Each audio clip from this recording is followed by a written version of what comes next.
All right, welcome everybody, and it's hard to believe this is year 4, and but as year 4 rolls around, it's one that, I'm super excited. I think I feel more comfortable than I've ever felt, and probably part of the reason why is because of the players we have, how they're representing the university on and off the floor, and as I say, if we look at what is taking place from a cultural standpoint. Some great things are getting ready to happen here on the floor. I think our guys are, one of the words we use around here is, being committed. And these guys are committed to the team. They're committed to each other. They're committed to the vision. And I think that bodes well as we enter the year 4. We have a good nucleus of players coming back.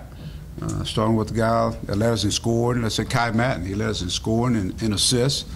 He's a senior, so he's going to be a guy that the experience is going to be huge as we get ready for year 4.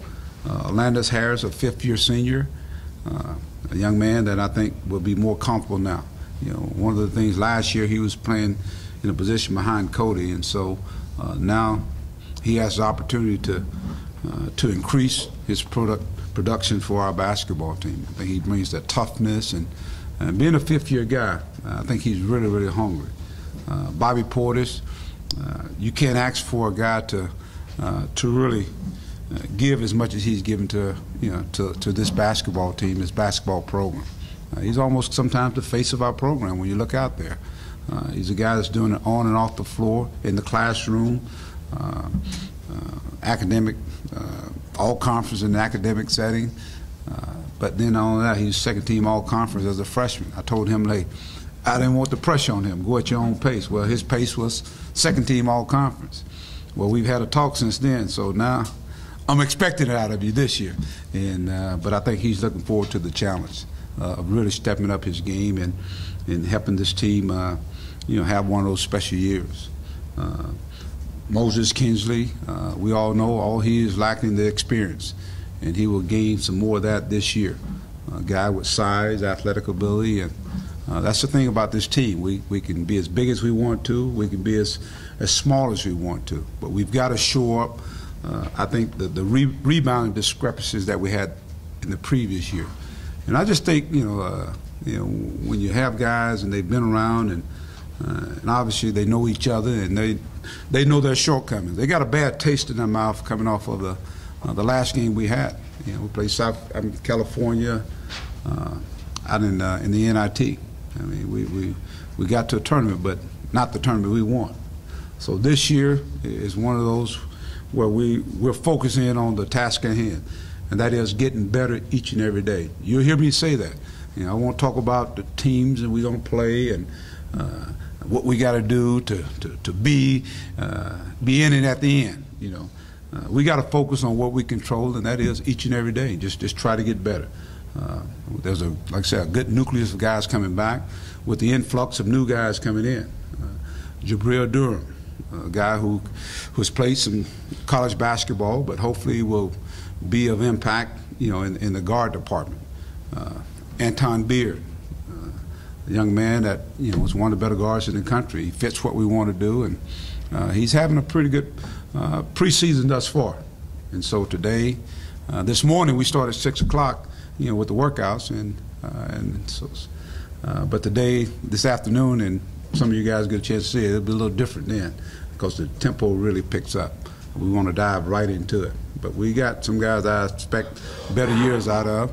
Anthlon Bell. Consistency, I think, has got to be the key for our basketball team. He's got to be a guy that's going to be consistent for us year in and year out. And I think he's a different player at this point in time. Not only just a jump shooter. He's a guy who can go off the dribble, or he'll go in there and rebound for us, and hopefully be a better defender if he's going to be on the floor.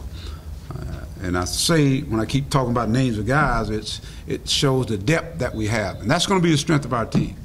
We got a chance to be pretty deep and hopefully not lose anything when we go to the bench. A guy like Ja'Cory Williams, who's been sitting there waiting his time. Hopefully the game has slowed down for him that he can go in and impact our program. He can do a lot of different things for us. He's quick, rebound the basketball. He's pretty versatile.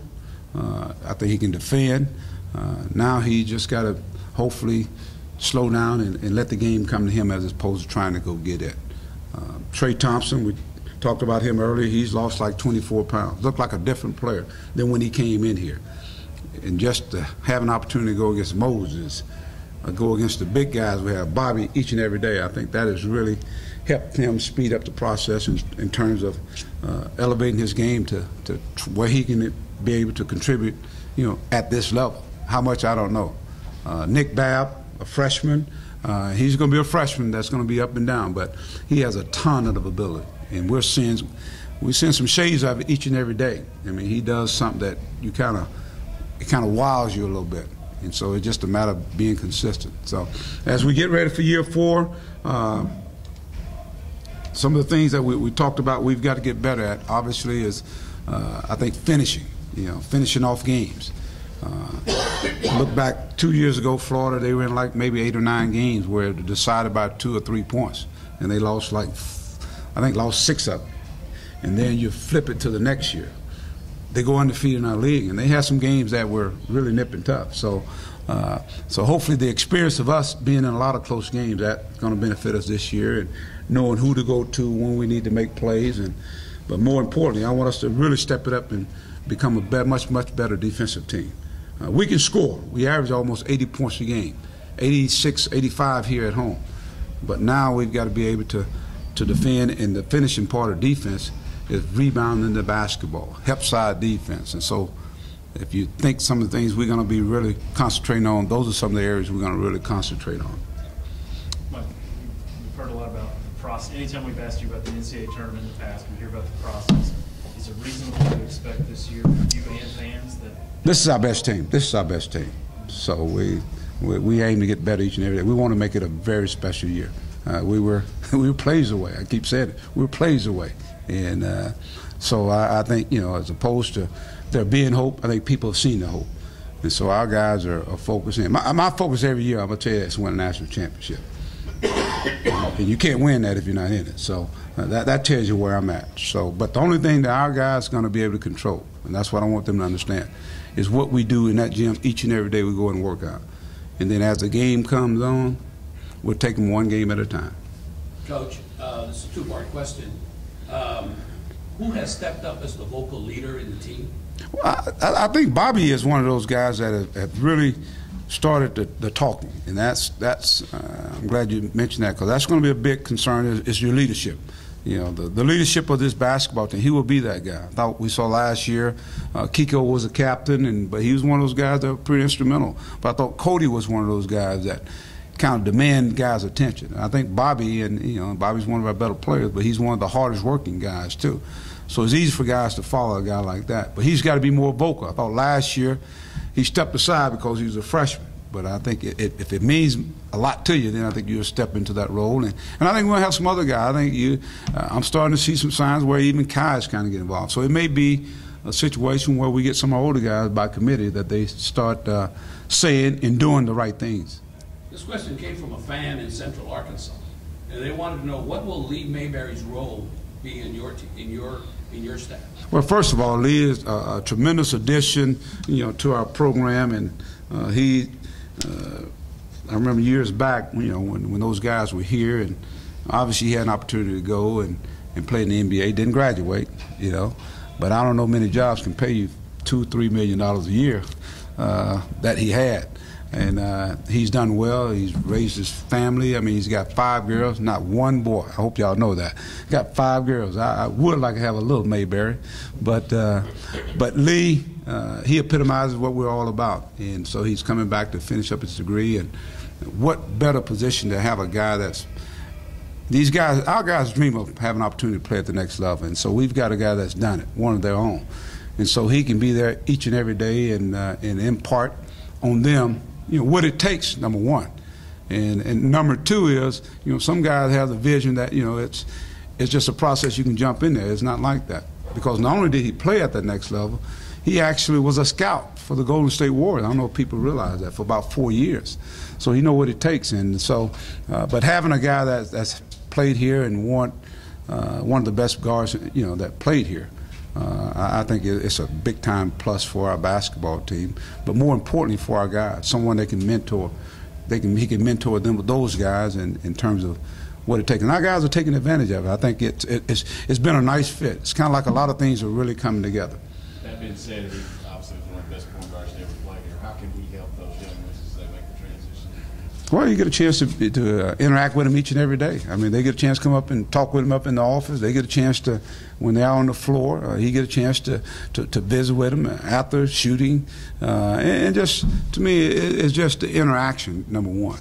And because the way you're going to get experience, you got to do things. But I think he can get them to try to do it the right way. So to me, it's another eyes on what we're doing. It's another eyes of a guy that's played at the highest level. And so he can bring some ideas, some things that have taken place that have worked for him that hopefully can help these guys. Because even when he was not playing, I think he was around the game. He was coaching girls and had some coaching with guys as well. Have those two guys looked in the workouts that you've been able to have, individual workouts and that sort of thing? When you talk about 2 point guards. Jabril and Anton, they've done well. They've done well. They've done everything we asked of them. And so now they get a chance to really go through the trials by fire in practice because, as you know, it really picks up. You know, you work on individual stuff, and so now we're putting everything together now. Now we're collaborating and putting all of it together. And so that means there's going to be some serious competition. And if you've been at one of my practices or had a chance to be at one of my practices, I don't blow the whistle a whole lot. So it gets pretty physical, gets really aggressive. How much will Moses and Portis work together in the same units during practice? We're doing that as we speak right now. So it's every day they're going to be playing together, playing against each other as well, so they can push each other. But I've seen them enough to know. You know, they're at the point now. These guys been, they've been working out all summer. They've been working out all fall. They've been going against each other, and they're tired of the pickup games. So, as a matter of fact, I cut the pickup games about a week ago, and so now we get into practice, and now we get the organized competition where we're in there with them. But those guys are competing against each other, and they're working with each other.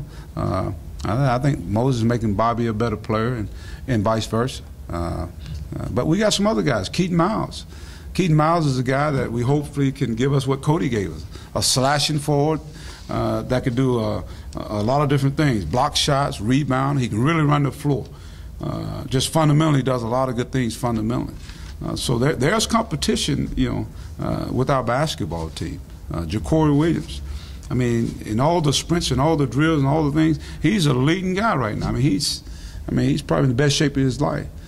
So there's some hunger on this basketball team, and that's why it lends to me to say that, when you talk about from 1 through 14 through 13, Dusty Hannah's sitting out this, he's redshirting this year, 1 through 13, Manuel Watkins, those guys are, it's very, very competitive. And so for a coach, that's what you want. You want that competition to be at a high level. Antoine said things got a little chippy at times between the players. Is that something you like to see as a coach, guys getting kind of getting into it a little bit? I like to see them get after it. I think when you're getting after it and you're really in tune to trying to push one another, then it can get chippy. But that's a problem. You can always bring them back down. It's hard to amp them up there. So, they've been getting after it a little bit. How much is Bobby's body transformation really going to help in this season? Well, if you recall last year, Bobby last year, there were times where he looked, he got pushed around there. And I think through the course of this summer with our strength and conditioning coach and just the experience in itself, Bobby's one of those guys that as he gains valuable experience, he utilized that to his advantage. And so he's playing a lot longer now. I mean, I think his core, his base, is a lot stronger now. So it's not easy to push him out there. So let's say if he's 6'10", 6'11" right now, well, hopefully we'll see if Bobby Portis is going to play to that. I mean, using his length and athletic ability. And I put the challenge on him. Hey, I want you to be one of the best rebounding forwards, not only in the conference but in the country. And of course, that's a mindset. And I think he's taking it on personally. That's what he wants to do. He will be much improved. Mike, I saw on Twitter you had a hole-in-one Sunday. How about that? How about that? Yep, my last round of golf. I was going to say, I guess the clubs are put away now, or? I put them away as soon as I hit the hole in one. That's the way to leave Andy Grant. If you use? I use a 9-iron, 141 yards on the number 11 at Pinnacle, and it kind of hit behind there, and I thought it was going to be close, and the guys with me said, "Coach, I think it went in." And of course, you know how you want to be. Nah, just kind of. But on the inside, you said, "I sure hope it's in there," and sure enough, we walk up there and it's in there. So that's my second one. I hope you know that, Bob. No, I didn't know. What? 9 years ago, I had one in Birmingham Okay. at Old Overton on 151 yards. So 7-iron that time. Is that kind of a sign that the season's starting when you know you can't go out and play golf anymore?